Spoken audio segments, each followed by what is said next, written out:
continuing with making your queries run faster using the where clause, we're going to look at some more examples.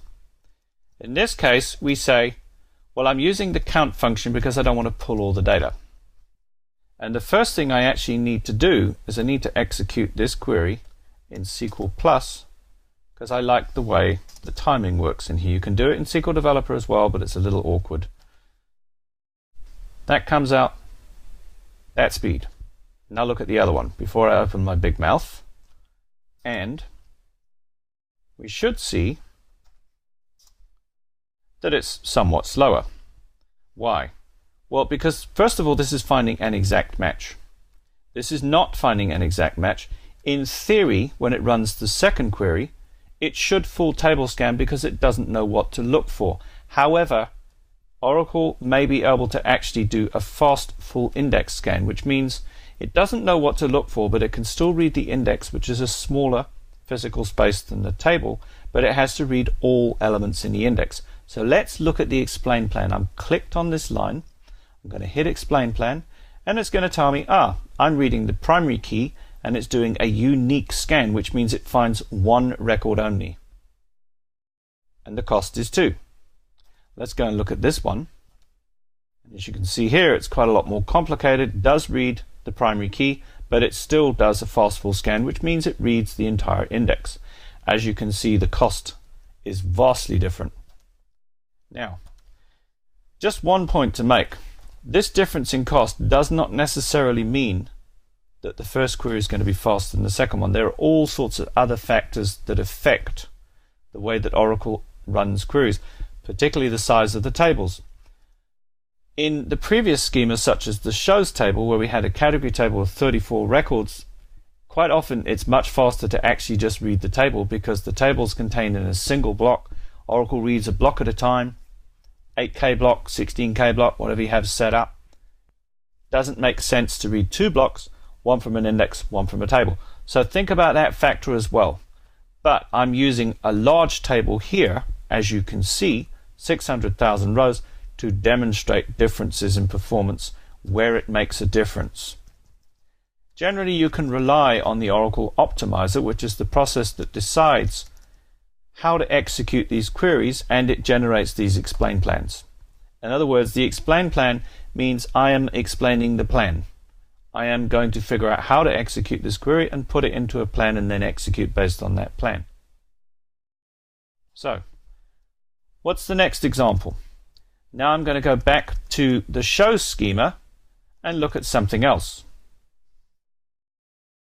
Let's take a copy of this particular query here, and we're going to go out of here. We're going to go back to the show schema. We're going to paste this into here.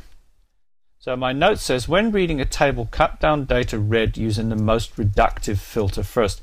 This is a logical issue. In other words, if you have a show date, well, let's just bring the data up. Star from show. Well, we can demonstrate it like this.